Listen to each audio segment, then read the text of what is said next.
quando ele se referiu a João Batista tendo sido Elias. Lembra-se? Algumas passagens do Antigo Testamento em relação a Jó, em relação a Nicodemos, doutor da lei, que procurou Jesus na calada da noite, porque ele era o doutor da lei. Não é? Jesus não poderia ir ao sinédrio sob pena de ser preso, sob risco de ser preso, e Nicodemos não poderia ser visto à luz do dia com alguém que poderia ser preso. Especula-se que João foi o intermediário desse encontro. Especula-se. Lembremos que João era o apóstolo mais novo. Na época devia ter 15 e 16 anos. E foi ele que acompanhou à distância o diálogo entre Jesus e Nicodemos, a ponto de ele não ter captado a pergunta que Nicodemos fez a Jesus, que no Evangelho já começa com uma resposta. Nós vimos isso. Vimos também a questão da reencarnação vis-à-vis a soberana justiça divina. Como é que a reencarnação se explica muitas passagens dos ensinamentos de Jesus, e no caso, quando nós refletimos sobre esse atributo divino da soberana justiça. Só a dinâmica das reencarnações traz essa lógica. Ou seja, sem o princípio da pré-existência da alma e da pluralidade das existências, ficam ininteligíveis muitas passagens do Evangelho. E finalmente vimos na nossa reunião passada, que nós estamos tentando recuperar, tivemos um problema técnico, mas está presente, não foi perdido, em algum momento vai ao ar, que a reencarnação ela fortalece os laços de família, ao passo que a abordagem da unicidade, alguém não esteve aqui na quarta passada? Alguém não esteve? Unicidade da existência, ou seja, aquela proposta de que nós fomos criados ao nascer, e durante o tempo que permanecemos aqui, seja dias, horas, semanas, meses, décadas, um século algum, a depender de como tratamos esse período, nós vamos definir o nosso futuro pelo restante da eternidade. Iremos para o céu ou para o inferno. Ou seja, uma abordagem que não se coaduna com a justiça divina, não é? Então, hoje nós vamos dar continuidade a partir dessas instruções dos Espíritos. No item 24, os Espíritos tratam de quais os limites da encarnação. Vejam um detalhe: quais os limites da encarnação. Não estamos falando de reencarnação. Encarnação. Ou seja, por que nós precisamos vir à carne? Da reencarnação nós já vimos, não é? Várias vezes, tantas quantas forem necessárias. Mas por quê? Por que vir à carne? E aí tem, a resposta começa aqui. Antes de nós entrarmos, é importante que nós reflitamos um pouquinho sobre dois conceitos: o da erraticidade, que nós já comentamos aqui, e de perispírito. O que é erraticidade? Algumas pessoas podem ter dúvidas. Erraticidade é aquele intervalo entre uma encarnação e outra que o espírito permanece no plano espiritual. Ok? É o intervalo entre encarnações. E todos nós aqui estamos sujeitos a isso. Quem não está sujeito, quem não se enquadra no conceito de espírito errante? Espíritos puros.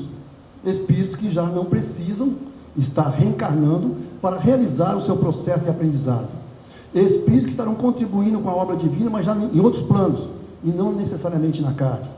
Ok? Então, erraticidade é o intervalo entre encarnações. E o que é perispírito? Perispírito é um neologismo criado por Kardec, que significa em torno do espírito.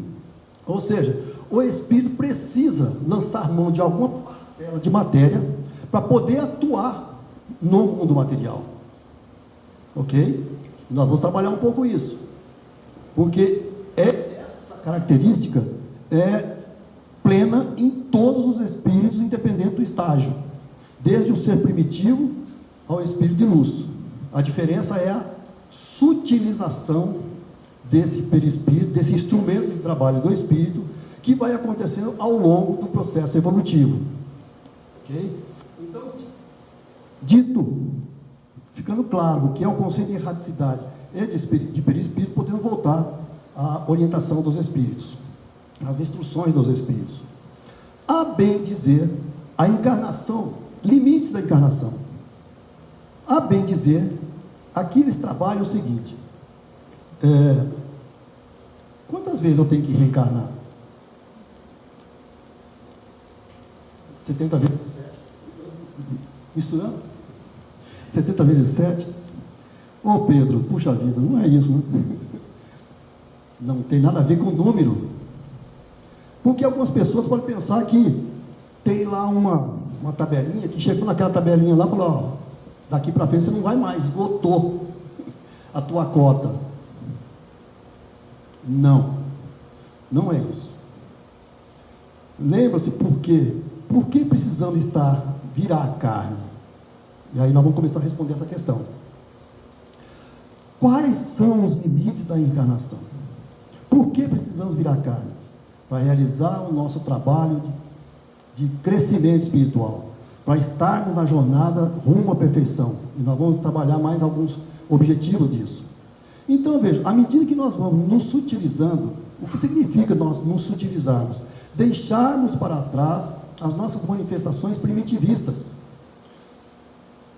O orgulho, o egoísmo, a vaidade, a prepotência, a maledicência, todas aquelas características que refletem ainda o nosso primitivismo, a nossa infância espiritual, substituindo gradualmente essas características pelos valores do espírito: solidariedade, fraternidade, tolerância, amor.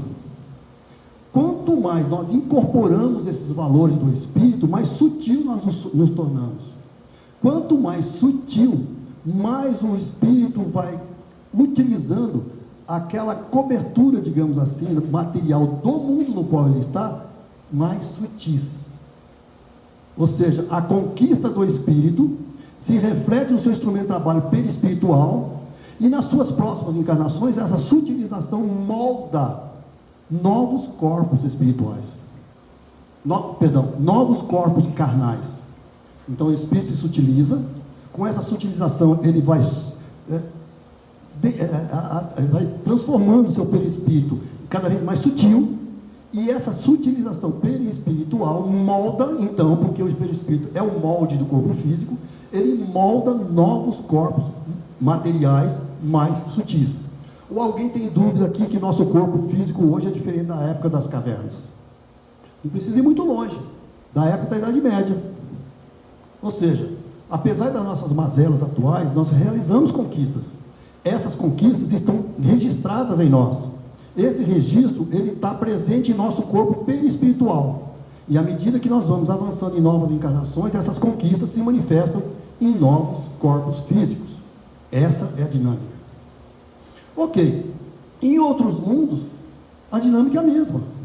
A diferença é que em mundos mais evoluídos, essa sutilização do corpo físico vai começando a se confundir com o perispírito. O que significa isso? Significa que o espírito evoluiu a tal ponto que o seu perispírito se tornou tão sutil que molda um corpo físico também muito sutil.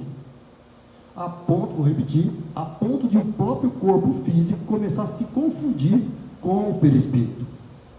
Num patamar mais evoluído, o próprio corpo físico deixa de existir. Os espíritos puros já não têm mais corpo físico como nós o concebemos, mas tem o seu perispírito, sutil, mas ainda matéria, porque o espírito precisa de matéria. André Luiz nos diz que pelo menos o corpo mental é o campo, é o perispírito real do espírito que o acompanha em toda a sua trajetória evolutiva. Então aí, onde fica o limite da encarnação? É difícil dizer. É difícil dizer. Mas, se nós utilizarmos o conceito da encarnação em mundos como nos quais nós estamos, esse limite não existe. Nós reencarnaremos tantas vezes quanto delas necessitarem para realizar esse trabalho de transformação do nosso primitivismo em conquista dos valores do espírito. Até ir para o estágio de espíritos mais evoluídos, já no nível de mundo de regeneração, espíritos felizes nos mundos felizes e espíritos puros nos mundos celestes. Quando então esse processo de carne ele começa a ficar para trás. Ficou claro isso? Depende de nós. Não é algo para agora. Emmanuel nos diz que há 4,5 bilhões, 4,6 bilhões de anos atrás, quando o nosso Cristo assumiu, foi designado para organizar a evolução do processo da vida no nosso planeta, obviamente, já era um espírito puro. Já era um espírito puro. E sabemos que Jesus, o Cristo entre nós como Jesus, é um Cristo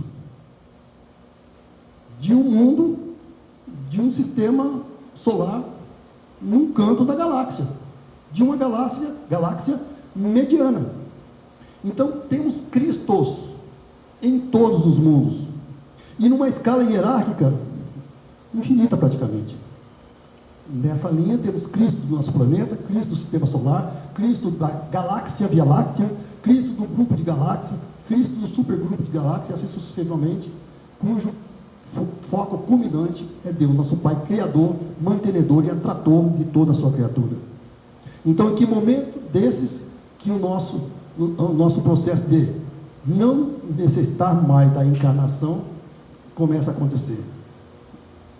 O exemplo foi para nos lembrarmos que sim, devemos alimentar a fé, a confiança, a esperança, mas não a pressa. Não é algo para já. Ok? Sigamos.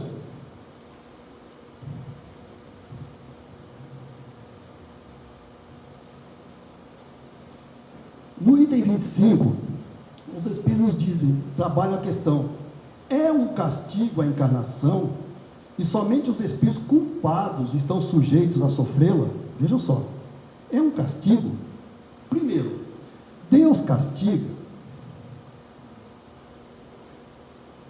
Quem acha que Deus castiga? Levanta a mão. Ele não conta. Tem que mudar a evangelização dele. Deus não é soberanamente bom? Se ele é soberanamente bom, nele não pode ter nenhum ponto de maldade, de crueldade. Castigo seria crueldade. Então, o que vem a ser esse castigo que tanto fala? Primeiro, que é uma herança da história e fazia parte do conjunto cultural da época na qual Kardec trabalhou. Então, na realidade, esse castigo é a sensação que o espírito passa a ter quando ele perde a oportunidade da prova e tem que refazê-la. O aluno que repete um ano, o castigo não está na classe, está na sensação de ter que repetir um ano, ao mesmo tempo que seus amigos, seus colegas estão avançando. Então, o castigo é a sensação que o espírito sente pela oportunidade desperdiçada para a sua evolução. E aí vem aquela questão: o que então encarnarmos? Primeiro, para chegarmos à perfeição. Para chegarmos à perfeição. É a nossa herança como filhos de Deus que somos. Quer nós queiramos ou não, nós seremos felizes. E é a presença adorável do Pai em nós que nos impulsiona na conquista dessa herança. Então, esse é o primeiro objetivo da encarnação: chegarmos à perfeição. O outro, de forma útil, ou seja, participando da obra do Criador. Mesmo nos níveis da inconsciência, nós participávamos. Os corais, ao formarem arquipélagos, não têm consciência do que estão fazendo, mas estão contribuindo com a obra do Criador na formação de ilhas, de arquipélagos, assim por diante. À medida que nós vamos ampliando a nossa consciência, o nosso conhecimento das leis divinas, nas palavras de André Luiz, nós vamos nos tornando co-criadores do Pai em planos cada vez mais elevados. Então, chegar à perfeição, participar da obra do Criador e realizar os ajustes necessários em relação às outras criaturas de Deus. aqueles ajustes cujos desajustes nós cometemos nas nossas manifestações primitivistas em eras passadas. E um outro objetivo foi o que nós vimos na nossa reunião anterior, que é o fortalecimento dos laços de família. Ok? Eles necessária, a bem deles. Aqui, só lembrando, nós estamos vendo aqui o Evangelho, mas eu vou fazer algumas correlações com o Livro dos Espíritos. Questão 230. Algumas pessoas perguntam, mas puxa vida, nós não podemos evoluir apenas no mundo espiritual? Por que temos que vir aqui nos arrastar? Sentir dor na coluna, sentir ciático, sentir... O que mais? Algumas coisas que a partir de uma certa idade, quando começa a fase de desmanche, começa a se intensificar. Por quê? Porque passa pelas vicissitudes da carne, não é? Então, não poderia ser apenas do plano espiritual a resposta, a questão 230 de O Livro dos Espíritos. Pode-se melhorar muito, tais sejam a vontade e o desejo que tenha de consegui-lo. Todavia, na existência corporal, é que põe em prática as ideias que adquiriu. Porque tem situações que só são vivenciadas na carne, na matéria. No plano espiritual, por exemplo, o sono não é tão intenso, a depender do estágio evolutivo das criaturas. A fome não é tão intensa, a depender do estágio evolutivo das criaturas. Sono, o cansaço, não é? Muitos de vocês aqui vieram do trabalho, não é? Estão aqui. Lá o cansaço significa, o descanso lá, a depender do estágio evolutivo das criaturas, é apenas diminuir o ritmo de trabalho. Então, esse desgaste, essa impedância que a matéria oferece, ela nos testa, ela testa os nossos limites. E quais limites? Aqueles que foram programados no nosso programa encarnatório, que vai ser o tema do nosso Orson Carrara, não é? Planejamento da reencarnação. Bom, então, é-lhes necessário a bem deles, visto que a atividade que são obrigados a exercer lhes auxilia o desenvolvimento da inteligência. E aí a questão 780 do Livro dos Espíritos. Como pode o progresso intelectual engendrar progresso moral? Essa é uma discussão fantástica. Aliás, nós começamos aqui, não é? Evoluímos inicialmente intelectualmente. Por quê? Porque o intelecto, ele é ferramental, ele é instrumental, não é? Então, através das conquistas, dos avanços do conhecimento, do intelecto, nós realizamos conquistas no nível tecnológico, no nível de sistema de produção, organização social, não éticos. Muitas vezes, suplantando, atropelando valores éticos. Mas, quando ampliamos o nosso conhecimento, nós elevamos a nossa percepção. E só podemos mudar aquilo que percebemos. Então, veja, fazendo compreensíveis o bem e o mal, o homem, desde então, pode escolher. Esse é um dos atributos nossos, a escolha. Dentro da moral espírita, que é autonomia, liberdade e responsabilidade. Entra a escolha. O desenvolvimento do livre-arbítrio acompanha o da inteligência e aumenta a responsabilidade dos atos.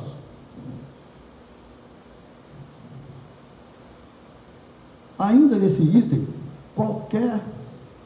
todos nós estamos sujeitos a esse processo, porque já vimos isso, qualquer privilégio, ou seja, se existisse um grupo de criaturas que não estivesse passando por esse processo, estariam sendo privilegiados, não é? E sabemos que qualquer privilégio seria uma preferência, e toda preferência uma injustiça. A encarnação para todos os espíritos é apenas um estado transitório. É uma tarefa que Deus lhes impõe quando iniciam a vida, como primeira experiência do uso que farão do livre-arbítrio. Eu costumo fazer uma provocação com o pessoal das quintas-feiras, que o livre-arbítrio é um instrumento que nos acompanha durante uma fase do nosso processo evolutivo. Antes de nós termos a consciência do eu sou, quando adentramos no estágio nominal, nós éramos guiados pelo determinismo das leis divinas. Quando entramos no estágio nominal com a consciência do eu sou e da responsabilidade, o exercício do livre-arbítrio é o processo de tentativa e erro. Tentativa e erro para identificar em que medida que eu estou me aproximando ou me afastando do cumprimento das leis naturais, das leis divinas. Lá em cima, lá no estágio de espíritos puros, o conhecimento chegou. Então não preciso mais do livre-arbítrio. É a aceitação plena da vontade divina. Aí nós vamos entender o que o Cristo quis dizer: seja feita a vossa vontade. Até lá, é esse processo de tentativa e erro na dinâmica das encarnações. Os que, ao contrário, os que desempenham com zelo essa tarefa, transpõem rapidamente e menos penosamente os primeiros graus da iniciação, e mais cedo gozam do fruto dos seus labores. Então, pergunta também: aquele que, desde o início, caminhou, enveredou pelo caminho do bem, não chega mais rápido? Claro. Depende, mais uma vez, de nós. Se começarmos a repetir as nossas aulas, vamos para o mundo de provas e expiações, voltaremos para o mundo primitivo, enfim, vamos ficar nessa dinâmica, revivenciando experiências de vicissitudes que poderiam ter sido ultrapassadas há muitos. Depende de nós. Os que, ao contrário, usam mal da liberdade que Deus lhes concede, retardam sua marcha. E, tal seja a obstinação que demonstrem, podem prolongar indefinidamente a necessidade da reencarnação, e é quando se torna um castigo. Algumas pessoas têm dúvida: há espírito que pode se recusar a reencarnar? Até quando? Até o momento que a lei divina der um basta. Temos notícias, temos informações, a bibliografia espírita nos traz esses relatos de espíritos irmãos nossos que estão na espiritualidade há milênios, na chefia de legiões, em pleno processo de refúgio, de fuga das leis divinas, ou seja, de dor e sofrimento. Mas nenhuma ovelha, nenhuma criatura divina ficará para trás. O seu momento chegará. E nós temos um relato belíssimo no livro de André Luiz, Libertação, quando o ex-papa Gregório, ele é recuperado pela sua mãe Matilde, num momento de encontro pleno de desespero e amor, o amor materno. Libertação, vale a pena lê-lo, refletir, porque nós estamos, todos nós, sujeitos a isso. E aí nós temos no final uma nota de Kardec sobre isso, que é quando ele compara esse processo à criança escolar. A criança aquele que é aplicado, que estuda, passa todos os anos, sem repetir. Oba! ou aqueles que, não vou jogar bola, vou fazer isso, fazer aquilo. Atualmente tem outros desvios, né? Mais sérios, inclusive, a começar pelas redes sociais, em que está virando uma viciação, né? E os pais têm que ter a sensibilidade e a responsabilidade de dosar isso, né? E muitas vezes transformando relacionamentos reais em relacionamentos virtuais e afetando a formação psicológica de seus filhos, né? Mas enfim, voltando, ele nos dá aqui esse exemplo. E lá na questão 115A do Livro dos Espíritos, está aqui, ó: segundo o que acabais de dizer, os espíritos em sua origem seriam como as crianças ignorantes e inexperientes, só adquirindo pouco a pouco os conhecimentos de que carecem, com o percorrerem as diferentes fases da vida? Resposta: sim. A comparação é boa. A criança rebelde se conserva ignorante e imperfeita. Seu aproveitamento depende da sua maior ou menor docilidade. Mas a vida do homem tem termo, ao passo que a dos espíritos se prolonga ao infinito. E no item seguinte ele diz: não é o trabalho da classe que constitui a punição. Esta se acha na obrigação de recomeçar o mesmo trabalho. Aí o caráter de punição, de castigo. Assim acontece com o homem na terra. Para o espírito selvagem, que está apenas no início da vida espiritual, A encarnação é um meio de ele desenvolver a sua inteligência. Contudo, vejam só, para o homem esclarecido, o homem é o ser humano, viu, gente? Vamos atualizar isso aqui, né? Para o ser humano, seja homem ou mulher, esclarecido, em quem o senso moral se acha largamente desenvolvido e que é obrigado a percorrer de novo as etapas de uma vida corpórea cheia de angústias, quando já poderia ter chegado ao fim, é um castigo. Pela necessidade em que se vê de prolongar sua permanência em mundos inferiores e infelizes. De novo, é um castigo. De Deus? Não. Da sensação do espírito pela oportunidade desperdiçada. Pela sensação de ter que reviver essas angústias de novo, enquanto parcelas consideráveis dos membros da sua família espiritual estão atingindo novos patamares. E aqui, uma questão que nós trabalhamos bastante nas nossas reuniões, a questão 909 do Livro dos Espíritos.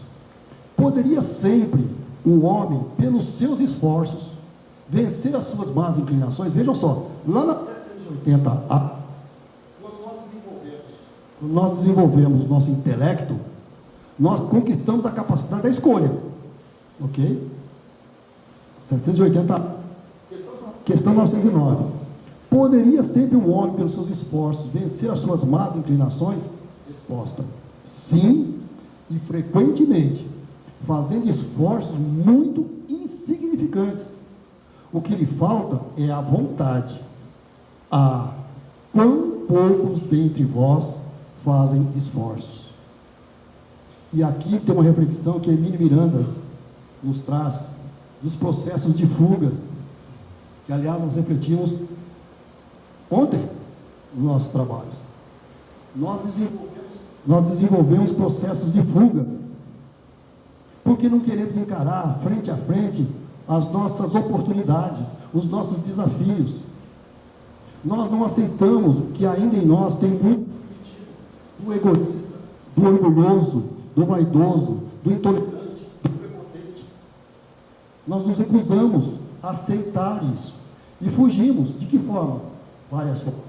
A primeira delas é transferir para o próximo essas dificuldades, esses problemas, esses entornos. Não reconhecendo que essas dificuldades estão em nós e que cabe a nós a tarefa hercúlea de trabalhá-las. E quanto mais nós fugimos, ele cita outras fugas, né? Da intelectualidade, do estar junto com a sua equipe, com a sua estrutura, de pragmatismo, dogmatismo religioso, assim por diante. Então, enquanto nós não abrimos mãos desses processos de fuga e buscarmos nos concentrar em nós mesmos, aprofundar no processo de autoconhecimento, e a partir desse autoconhecimento, a decisão da mudança e o exercício da nossa vontade pela mudança, nós vamos continuar repetindo as nossas tarefas, revivenciando angústias, vicissitudes e estendendo o período de permanência da encarnação.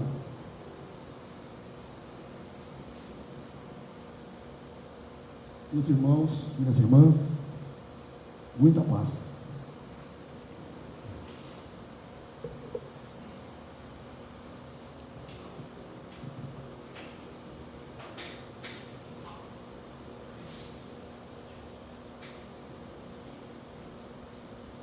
Em tranquila serenidade e confiança no divino amigo Jesus, busquemos sentir a companhia dos nossos irmãos do plano espiritual aqui presentes, dos nossos mentores, e indo um pouco mais, a presença amorável do nosso Mestre Jesus. Jesus, Senhor e Mestre, aqui estamos, Senhor, buscando o aproveitamento, a compreensão e a força moral para colocarmos em prática os teus ensinamentos de paz e de amor. Sê conosco, Senhor.